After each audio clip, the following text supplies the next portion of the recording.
ಯಾವುದೇ ಥರ ಸಕ್ಕರೆ ಬೆಲ್ಲನ ಯೂಸ್ ಮಾಡದೆ ಸಿಹಿಯಾದಂತಹ ತುಂಬಾ ಪ್ರೋಟೀನ್ ಯುಕ್ತವಾಗಿರುವಂತಹ ಮತ್ತು ಮಕ್ಕಳಿಗಂತೂ ಇದು ಇಮ್ಯುನಿಟಿ ಬೂಸ್ಟರ್ ಥರನೇ ಕೆಲಸ ಮಾಡುತ್ತೆ. ಈ ಒಂದು ಡ್ರೈ ಫ್ರೂಟ್ಸ್ ಲಡ್ಡು ಅಥವಾ ಅಂಟಿನುಂಡೆ ಅಂತ ಏನು ಕರೀತಾರೆ, ಇದನ್ನು ಯಾವ ರೀತಿಯಾಗಿ ಮಾಡೋದು ಅಂತ ಹೇಳಿ ನೋಡೋಣ ಬನ್ನಿ. ಇದು ಕೇವಲ ಮಕ್ಕಳಿಗೆ ಮಾತ್ರ ಅಲ್ಲ, ವಯಸ್ಸಾಗಿರೋರಿಗೆ, ಬಾಣಂತಿಯರಿಗೆ, ಋತುಮತಿಯಾದಂತಹ ಹೆಣ್ಮಕ್ಳುಗಳಿಗೆ, ಮತ್ತು ನೆನಪಿನ ಶಕ್ತಿ ಕಡಿಮೆ ಇರೋವಂಥವ್ರಿಗೆ, ಮತ್ತು ಕೂದಲು ಉದುರುವಂಥವ್ರಿಗೆ, BP ಶುಗರ್ ಏನೇ ಇರ್ಬೋದು ಅಂಥವ್ರೆಲ್ಲರೂ ಕೂಡ ಈ ಒಂದು ಅಂಟಿನುಂಡೆನ ಡೈಲಿ ಒಂದೊಂದು ತಗೊಳ್ತಾ ಬಂದರೆ ತುಂಬಾ ಹೆಲ್ತ್ ಬೆನಿಫಿಟ್ ಸಿಗ್ತಾ ಹೋಗುತ್ತೆ. ನಿಮಗೆ ಗೊತ್ತಿರೋ ಹಾಗೆ ಈ ಡ್ರೈ ಫ್ರೂಟ್ಸ್ಗಳಲ್ಲಿ ಎಷ್ಟೊಂದು ಹೇರಳವಾಗಿ ಅದರಲ್ಲಿ ಪೋಷಕಾಂಶಗಳಿರುತ್ತೆ ಮತ್ತು ಪ್ರೋಟೀನ್ ಇರುತ್ತೆ ಅಂತ ಹೇಳಿ, ಹಾಗಾಗಿ ಬೆಳೀತಾ ಇರುವಂಥ ಮಕ್ಕಳುಗಳಿಗೆ ಡೈಲಿ ಒಂದೊಂದು ಡ್ರೈ ಫ್ರೂಟ್ಸ್ ಲಡ್ಡನ್ನ ಕೊಡೋದ್ರಿಂದ ಅವರಲ್ಲಿ ತುಂಬಾ ಆರೋಗ್ಯಕರವಾದ ಬದಲಾವಣೆನ ನೋಡ್ಬೋದು ನಾವು. ಬನ್ನಿ ಹಾಗಾದರೆ ಯಾವ ರೀತಿಯಾಗಿ ಡ್ರೈ ಫ್ರೂಟ್ಸ್ ಲಡ್ಡನ್ನ ಮಾಡೋದು ಅಂತ ಹೇಳಿ ನೋಡೋಣ. ಹಾಗೆ ಈ ವಿಡಿಯೋನ ಎಲ್ಲೂ ಸ್ಕಿಪ್ ಮಾಡದೆ ಕೊನೆವರೆಗೂ ವಿಡಿಯೋನ ನೋಡಿ. ಈ ವಿಡಿಯೋ ನಿಮಗೆ ಇಷ್ಟ ಆಯಿತು ಅಂದರೆ ಪ್ಲೀಸ್ ಒಂದು ಲೈಕ್ ಮಾಡೋದನ್ನು ಮರಿಬೇಡಿ. ಹಾಗೆ ನಿಮ್ಮ ಫ್ರೆಂಡ್ಸ್ ಮತ್ತು ಫ್ಯಾಮಿಲಿ ಜೊತೆ ಶೇರ್ ಮಾಡಿಕೊಂಡು ವಿಡಿಯೋನ ನೋಡಿ. Welcome back to Bhavya Santosh YouTube channel. ನಾನು ನಿಮ್ಮ ಪ್ರೀತಿಯ ಭವ್ಯ. ನೀವು ಈ ಡ್ರೈ ಫ್ರೂಟ್ಸ್ ಲಡ್ಡನ್ನ ಮಾಡೋದಕ್ಕೆ ಇದೇ ಡ್ರೈ ಫ್ರೂಟ್ಸ್ ಬೇಕು, ಇದೇ ಬೇಕು ಅಂತ ಏನಿಲ್ಲ. ನಿಮ್ಮ ಮನೆಯಲ್ಲಿ ಯಾವುದು ಡ್ರೈ ಫ್ರೂಟ್ಸ್ಗಳಿರುತ್ತೆ ನೋಡಿ, ಅದರಿಂದನೇ ನೀವು ಮಾಡ್ಕೋಬೋದು. ಆದರೆ ಮೇಯ್ನಾಗಿ ಇದಕ್ಕೆ ಖರ್ಜೂರ ಬೇಕಾಗುತ್ತೆ. ಅದು ಅಂಟಿನ ಥರ ಕೆಲಸ ಮಾಡೋದ್ರಿಂದ ಖರ್ಜೂರ ಒಂದು ಮೇಯ್ನಾಗಿ ಬೇಕಾಗುತ್ತೆ. ಅದನ್ನು ಬಿಟ್ಟು ನೆಕ್ಸ್ಟ್ ನಿಮ್ಮ ಮನೇಲಿ ಯಾವ್ಯಾವ ಥರ ಡ್ರೈ ಫ್ರೂಟ್ಸ್ಗಳಿರುತ್ತೆ ಎಲ್ಲನೂ ಹಾಕಿ ಮಾಡ್ಕೋಬೋದು.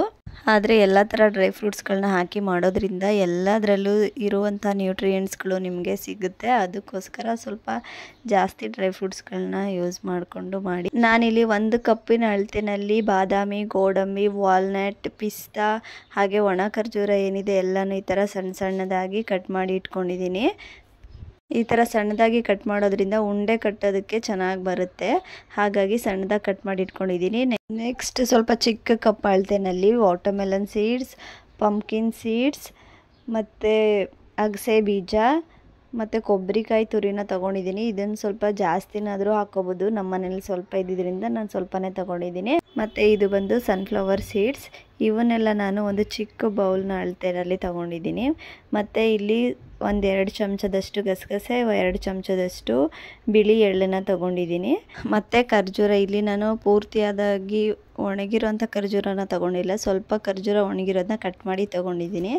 ಇದು ಸ್ವಲ್ಪ ಹಸಿಯಾಗಿ ಬರುತ್ತಲ್ಲ ಮೆತ್ತಗೆ, ಆ ಖರ್ಜೂರ ಇದನ್ನು ನಾನು ಒಳಗಡೆ ಇರೋವಂಥ ಬೀಜನ ತೆಗೆದು ಬಿಡಿಸಿ ಇಟ್ಕೊಂಡಿದ್ದೀನಿ. ಈ ಎಲ್ಲ ಡ್ರೈ ಫ್ರೂಟ್ಸ್ಗಳಿಗಿಂತ ಖರ್ಜೂರ ಸ್ವಲ್ಪ ಜಾಸ್ತಿ ಕ್ವಾಂಟಿಟಿಯಲ್ಲಿ ಬೇಕಾಗುತ್ತೆ, ಯಾಕಂದರೆ ಇದು ಅಂಟೋದಕ್ಕೆ ಹೆಲ್ಪ್ ಮಾಡುತ್ತೆ. ಹಾಗಾಗಿ ಸ್ವಲ್ಪ ಜಾಸ್ತಿ ತಗೊಂಡ್ರೆ ಒಳ್ಳೆಯದು, ಚೆನ್ನಾಗಿ ಬರುತ್ತೆ ಈ ಅಂಟಿನುಂಡೆ. ಮತ್ತು ಮಾಡೋದಕ್ಕೆ ಈ ಡ್ರೈ ಫ್ರೂಟ್ಸ್ಗಳನ್ನೆಲ್ಲ ಫ್ರೈ ಮಾಡ್ಕೊಳ್ಳೋದಕ್ಕೆ ಸ್ವಲ್ಪ ತುಪ್ಪನ ತೊಗೊಂಡಿದ್ದೀನಿ. ನಾನಿಲ್ಲಿ ಟೋಟಲಾಗಿ ಇಷ್ಟು ಡ್ರೈ ಫ್ರೂಟ್ಸು ಮತ್ತು ತುಪ್ಪ, ಖರ್ಜೂರನ ತೊಗೊಂಡಿದ್ದೀನಿ. ನೀವು ಬೇಕಾದರೆ ಇನ್ನೂ ಇದರಲ್ಲಿ ಜಾಸ್ತಿನೂ ಮಾಡ್ಕೋಬೋದು, ಕಡಿಮೆನೂ ಮಾಡ್ಕೋಬೋದು. ಮೊದಲಿಗೆ ನಾನಿಲ್ಲಿ ಖರ್ಜೂರನ ಒಂದು ಮಿಕ್ಸಿ ಜಾರ್ಗೆ ಹಾಕ್ಕೊಂಡು ಗ್ರೈಂಡ್ ಮಾಡ್ಕೊತೀನಿ. ಸ್ಮೂತಾಗಿ ಪೇಸ್ಟ್ ಮಾಡಿಕೊಂಡ್ರೆ ಅದು ಚೆನ್ನಾಗಿ ಹೊಂದ್ಕೊಳ್ಳುತ್ತೆ ಬೇರೆ ಡ್ರೈ ಫ್ರೂಟ್ಸ್ಗಳ ಜೊತೆ ಅಂತೇಳಿ ಮಿಕ್ಸಿ ಜಾರ್ಗೆ ಹಾಕ್ಕೊಂಡು ಸ್ವಲ್ಪನೇ ಹಾಕ್ಕೊಂಡು 1-2 ಸರಿ ಅದನ್ನು ಪೇಸ್ಟ್ ಮಾಡಿ ಇಟ್ಕೊತಾ ಇದ್ದೀನಿ. ಪೇಸ್ಟ್ ಮಾಡಿದ ಮೇಲೆ ನೋಡ್ತಾ ಇರ್ಬೋದು ಯಾವ ರೀತಿಯಾಗಿ ಇದೆ ಅಂತೇಳಿ. ಇಷ್ಟು ಸ್ಮೂತಾಗಿಲ್ಲ, ಇದಕ್ಕಿಂತ ಸ್ವಲ್ಪ ಇನ್ನೂ ತರಿಯಾಗೂ ಕೂಡ ನೀವು ಪೇಸ್ಟ್ ಮಾಡಿ ಇಟ್ಕೋಬೋದು. ಈಗ ಸ್ಟವ್ ಆನ್ ಮಾಡಿಕೊಂಡು ಅದರ ಮೇಲೆ ಒಂದು ದಪ್ಪ ತಳ ಇರೋವಂಥ ಪಾತ್ರೆನ ಕಾಯೋದಕ್ಕೆ ಇಟ್ಕೊಂಡು 1-2 ಸ್ಪೂನ್ ತುಪ್ಪನ ಹಾಕ್ಕೊತಾ ಇದ್ದೀನಿ. ತುಪ್ಪ ಬಿಸಿ ಆದಮೇಲೆ ಅದಕ್ಕೆ ಮೊದಲಿಗೆ ಕಟ್ ಮಾಡಿ ಇಟ್ಕೊಂಡಿದ್ದಂತಹ ಬಾದಾಮಿನ ಸೇರಿಸ್ಕೊತಾ ಇದ್ದೀನಿ. ಬಾದಾಮಿ ಫ್ರೈ ಆಗೋದಕ್ಕೆ ಸ್ವಲ್ಪ ಟೈಮ್ ಹಿಡಿಯುತ್ತೆ, ಹಾಗಾಗಿ ಮೊದಲಿಗೆ ಅದನ್ನೇ ಸೇರಿಸ್ಕೊಂಡು ಫ್ರೈ ಮಾಡ್ಕೊತಾ ಇದ್ದೀನಿ. ಬಾದಾಮಿನ 1-2 ನಿಮಿಷ ಫ್ರೈ ಮಾಡ್ಕೊಂಡಿದ್ದಾದಮೇಲೆ ಈಗ ಅದಕ್ಕೆ ಗೋಡಂಬಿನ ಸೇರಿಸ್ಕೊಂಡಿದ್ದೀನಿ. ಈ ಎಲ್ಲದನ್ನು ಕೂಡ ಸಣ್ಣದಾಗಿ ಕಟ್ ಮಾಡಿ ಇಟ್ಕೊಂಡಿದ್ದೀನಿ. ಗೋಡಂಬಿನೂ ಕೂಡ ಸೇರಿಸಿ 1-2 ನಿಮಿಷ ಚೆನ್ನಾಗಿ ಫ್ರೈ ಮಾಡ್ಕೊಬೇಕು.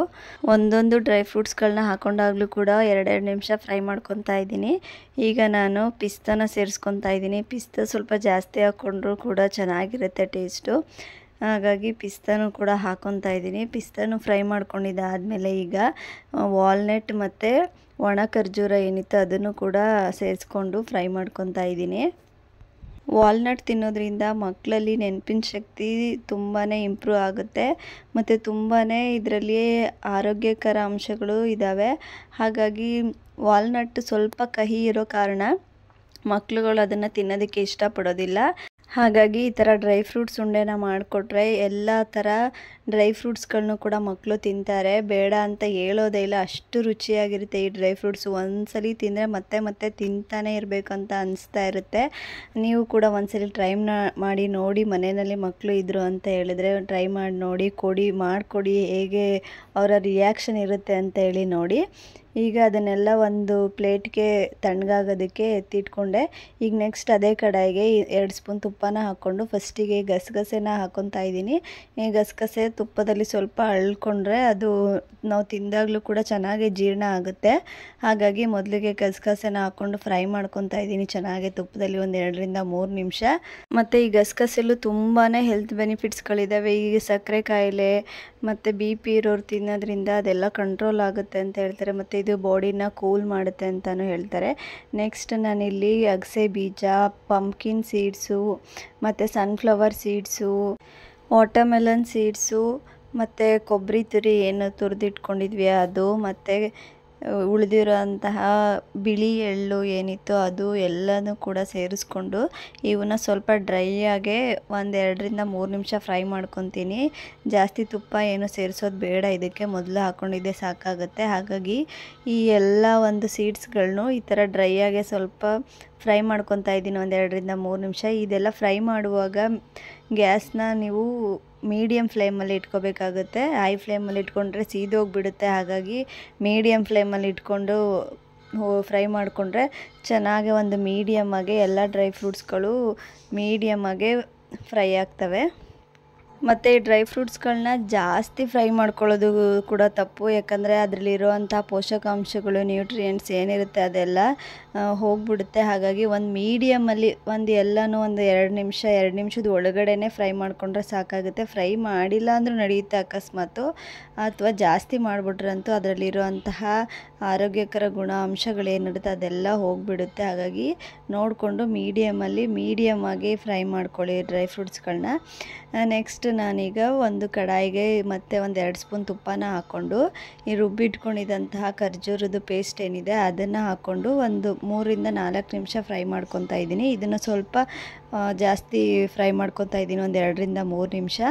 ಇದು ಬಿಸಿ ಆದಮೇಲೆ ಸ್ವಲ್ಪ ತೆಳುಗಾಗುತ್ತೆ. ಹಾಗಾಗಿ ತೆಳು ಆದಮೇಲೆ ಈ ಥರ ಎಲ್ಲ ಮುಂಚೆ ಫ್ರೈ ಮಾಡಿ ಇಟ್ಕೊಂಡಿದ್ದಂಥ ಎಲ್ಲ ಡ್ರೈ ಫ್ರೂಟ್ಸ್ಗಳನ್ನೂ ಈಗ ಈ ಟೈಮಲ್ಲಿ ಸೇರಿಸ್ಕೊತಾ ಇದ್ದೀನಿ. ಎಲ್ಲ ಡ್ರೈ ಫ್ರೂಟ್ಸ್ಗಳನ್ನೂ ಸೇರಿಸ್ಕೊಂಡಿದ್ದಾದಮೇಲೆ ಚೆನ್ನಾಗಿ ಮಿಕ್ಸ್ ಮಾಡ್ಕೋಬೇಕಾಗತ್ತೆ.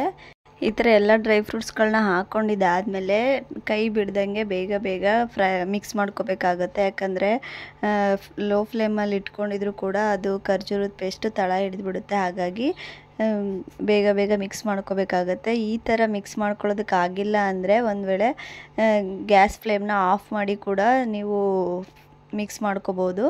ನಾನಿಲ್ಲಿ ಲೋ ಫ್ಲೇಮಲ್ಲಿ ಇಟ್ಕೊಂಡು ಮಿಕ್ಸ್ ಮಾಡ್ಕೊಂಡಿದ್ದೀನಿ ಬೇಗನೆ. ನೋಡ್ತಾ ಇರ್ಬೋದು ಇವಾಗ ಯಾವ ರೀತಿಯಾಗಿ ಕಾಣ್ತಾ ಇದೆ ಅಂತೇಳಿ. ಖರ್ಜೂರ ಎಲ್ಲ ಕಡೆ ಸ್ಪ್ರೆಡ್ ಆಗಿದೆ. ಇವಾಗ ಉಂಡೆ ಕಟ್ಕೊಳ್ಳೋದಕ್ಕೆ ಕರೆಕ್ಟಾಗಿದೆ. ಈ ಥರ ಮಿಕ್ಸ್ ಮಾಡ್ಕೋಬೇಕಾಗುತ್ತೆ. ಇದು ಸ್ವಲ್ಪ ಕಷ್ಟ ಅನಿಸುತ್ತೆ, ಬಟ್ ನೀಟಾಗಿ ಮಿಕ್ಸ್ ಮಾಡಿಕೊಂಡ್ರೆ ನೋಡ್ತಾ ಇರ್ಬೋದು ಎಷ್ಟು ಚೆನ್ನಾಗಿ ಉಂಡೆ ಕಟ್ಕೊಳ್ಳೋಕ್ಕೆ ಹೆಲ್ಪ್ ಆಗ್ತಾಯಿದೆ ಅಂತ. ಈ ಥರ ಬರಬೇಕು ಉಂಡೆ, ಆ ರೀತಿಯಾಗಿ ಚೆನ್ನಾಗಿ ಮಿಕ್ಸ್ ಮಾಡ್ಕೋಬೇಕು. ಯಾಕಂದರೆ ನಾವಿಲ್ಲಿ ಯಾವುದೇ ಥರ ಶುಗರು, ಬೆಲ್ಲ ಅಥವಾ ಅಂಟೋದಕ್ಕೆ ಯಾವುದೇ ಥರ ಬೇರೆ ಇಂಗ್ರೀಡಿಯೆಂಟ್ಸ್ನ ಹಾಕ್ಕೊಂಡಿಲ್ಲ. ಖರ್ಜೂರದಿಂದಲೇ ಅದು ಉಂಡೆ ಬರಬೇಕು. ಹಾಗಾಗಿ ಚೆನ್ನಾಗಿ ಮಿಕ್ಸ್ ಮಾಡ್ಕೋಬೇಕಾಗುತ್ತೆ. ಇದನ್ನು ಸ್ವಲ್ಪ ತಣ್ಣಗಾಕೋದಕ್ಕೆ ಬಿಟ್ಟು ನಾನು ಇಲ್ಲಿ ಉಂಡೆ ಕಟ್ಕೊತಾ ಇದ್ದೀನಿ. ಪೂರ್ತಿಯಾಗಿ ತಣ್ಣಗಾದ್ಮೇಲೆ ಉಂಡೆ ಕಟ್ಟೋದಕ್ಕೆ ಬರಲ್ಲ. ಹಾಗಾಗಿ ಸ್ವಲ್ಪ ಬಿಸಿ ಇರುವಾಗಲೇ ಕೈಗೆ ಸ್ವಲ್ಪ ತುಪ್ಪನ ಹಚ್ಕೊಂಡು ನೋಡ್ತಾ ಇರ್ಬೋದು ಎಷ್ಟು ಚೆನ್ನಾಗಿ ಉಂಡೆ ಬರ್ತಾ ಇದೆ ಅಂತೇಳಿ. ಕೈಗೆ ಸ್ವಲ್ಪ ತುಪ್ಪನ ಹಚ್ಕೊಂಡು, ತುಪ್ಪ ಅಥವಾ ಎಣ್ಣೆ ಏನಾದರೂ ಸ್ವಲ್ಪ ಕೈಗೆ ಹಚ್ಕೊಂಡು ಈ ಥರ ಉಂಡೆನ ಮಾಡ್ಕೋಬೇಕಾಗುತ್ತೆ. ನಿಮಗೆ ಯಾವ ಸೈಜಲ್ಲಿ ಬೇಕೋ ಆ ಸೈಜಲ್ಲಿ ಉಂಡೆನ ಮಾಡಿ ಇಟ್ಕೋಬೋದು. ನೋಡ್ತಾ ಇರ್ಬೋದು ಎಷ್ಟು ಚೆನ್ನಾಗಿ ಉಂಡೆ ಬರ್ತಾ ಇದೆ ಅಂತ ಹೇಳಿ. ಮೇಲಿಂದ ಬಿಟ್ಟರೂ ಕೂಡ ಅದು ಒಡೆಯೋ ಅಂಥ ಚಾನ್ಸಸ್ ಇರೋದಿಲ್ಲ. ಆ ರೀತಿಯಾಗಿ ಅದು ಉಂಡೆ ಕನ್ಸಿಸ್ಟೆನ್ಸಿಸ್ ಕರೆಕ್ಟಾಗಿರುತ್ತೆ.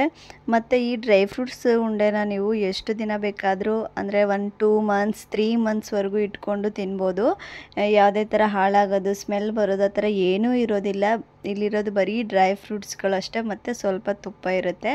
ಹಾಗಾಗಿ ಯಾವುದೇ ಥರ ಹಾಳಾಗೋದು ಏನೂ ಇರೋದಿಲ್ಲ. ಹೊರಗಡೆನೇ ಇಟ್ಕೊಂಡು ತಿನ್ಬೋದು, ಫ್ರಿಜ್ಜಲ್ಲಿ ಇಡಬೇಕಂತಲೇ ಏನಿಲ್ಲ. ಹೊರಗಡೆ ಇಟ್ಕೊಂಡು ಕೂಡ ತಿನ್ಬೋದು. ಬಟ್ ಏರ್ ಟೈಟ್ ಕಂಟೈನರಲ್ಲೇ ಹಾಕಿ ಇಟ್ಕೊಂಡು 1-2-3 ಮಂತ್ಸ್ವರೆಗೂ ಶೇಖರಣೆ ಮಾಡಿಕೊಂಡು ತಿನ್ಬೋದು. ತುಂಬಾ ಟೇಸ್ಟಾಗಿರುತ್ತೆ, ಸ್ವೀಟಾಗಿ ಕೂಡ ಇರುತ್ತೆ. ಸಪ್ಪೆ ಸಪ್ಪೆ ಆ ಥರ ಏನೂ ಇರೋದಿಲ್ಲ. ಟೇಸ್ಟ್ ಕೂಡ ತುಂಬಾ ಸ್ವೀಟಾಗಿರುತ್ತೆ, ಚೆನ್ನಾಗಿರುತ್ತೆ. ಮಕ್ಕಳಿಗಂತೂ ತುಂಬಾ ಇಷ್ಟ ಆಗುತ್ತೆ. ಮತ್ತು ಇದರಲ್ಲಿ ಬಳಸಿರೋ ಅಂತಹ ಸೀಡ್ಸ್ಗಳೇನಿದೆ ಅದು ಸ್ವಲ್ಪ ಕ್ರಂಚಿಯಾಗಿರುತ್ತೆ. ತಿನ್ನೋದಕ್ಕೂ ಕೂಡ ಇಷ್ಟ ಆಗುತ್ತೆ, ದೊಡ್ಡವ್ರಿಗೂ ಕೂಡ ಇಷ್ಟ ಆಗುತ್ತೆ ತಿನ್ನೋದಕ್ಕೆ. ಒಂದ್ಸರಿ ಟ್ರೈ ಮಾಡಿ ನೋಡಿ, ನೀವು ಕೂಡ ಹೇಗೆ ಬಂತು ಅಂತ ಕಮೆಂಟ್ ಮಾಡಿ ತಿಳಿಸಿ. ಮತ್ತು ಈ ವಿಡಿಯೋ ಏನಾದರೂ ನಿಮಗೆ ಇಷ್ಟ ಆಗಿದರೆ ಪ್ಲೀಸ್ ಒಂದು ಲೈಕ್ ಮಾಡೋದನ್ನು ಮರಿಬೇಡಿ. ಹಾಗೆ ಕಮೆಂಟ್ ಮೂಲಕ ನಿಮ್ಮ ಅನಿಸಿಕೆಗಳನ್ನ ತಿಳಿಸಿ. ಮತ್ತು ಇನ್ನೂ ಯಾರಾದರೂ ಸಬ್ಸ್ಕ್ರೈಬ್ ಮಾಡ್ಕೊಳ್ದೆ ವಿಡಿಯೋ ನೋಡ್ತಾ ಇದ್ದರೆ ಪ್ಲೀಸ್ ಬೇಗ ಹೋಗಿ ಸಬ್ಸ್ಕ್ರೈಬ್ ಮಾಡ್ಕೊಂಡು ವಿಡಿಯೋ ನೋಡಿ. ಪಕ್ಕದಲ್ಲಿರೋ ಬೆಲ್ ಐಕನ್ ಮೇಲೆ ಕ್ಲಿಕ್ ಮಾಡೋದನ್ನು ಕೂಡ ಮರಿಬೇಡಿ. ಮತ್ತು ಯಾರೆಲ್ಲ ಈ ವಿಡಿಯೋನ ಕೊನೆವರೆಗೂ ನೋಡಿದಿರ ಎಲ್ರಿಗೂ ಕೂಡ ತುಂಬ ಧನ್ಯವಾದಗಳು. ಮತ್ತು ಈ ವಿಡಿಯೋ ನೋಡಿದ ಮೇಲೆ ನೀವು ಕೂಡ ನಿಮ್ಮ ಮನೆಯಲ್ಲಿ ಒಂದ್ಸಲಿ ಟ್ರೈ ಮಾಡಿ ನೋಡಿ. ಮಕ್ಕಳಿದ್ರೆ ಮಾಡಿಕೊಡಿ, ತುಂಬಾ ಇಷ್ಟಪಟ್ಟು ಖುಷಿಪಟ್ಟು ತಿಂತಾರೆ. ಇದರಲ್ಲಿ ತುಂಬಾ ಹೆಲ್ತ್ ಬೆನಿಫಿಟ್ಸ್ಗಳಿದ್ದಾವೆ. ಅದಕ್ಕೋಸ್ಕರ ಹೇಳ್ತಾ ಇದ್ದೀನಿ ಪದೇ ನೀವು ಮಾಡ್ಕೊಂಡು ತಿನ್ನಿ, ಮಕ್ಕಳಿಗೆ ಮನೇಲಿರೋರು ಎಲ್ರಿಗೂ ಮಾಡಿಕೊಡಿ ಅಂತ ಹೇಳಿ. ಮತ್ತೆ ಸಿಗ್ತೀನಿ ಇನ್ನೊಂದು ಹೊಸ ವ್ಲಾಗ್ ಜೊತೆ. ಗೊತ್ತಲ್ಲ, ವಿಡಿಯೋ ಇಷ್ಟ ಆಗಿದ್ರೆ ಪ್ಲೀಸ್ ಒಂದು ಲೈಕ್ ಮಾಡೋದನ್ನು ಮರಿಬೇಡಿ. ಮತ್ತು ಕಮೆಂಟ್ ಮಾಡಿ ತಿಳಿಸಿ ಹೇಗಿತ್ತು ಅಂತ ಹೇಳಿ.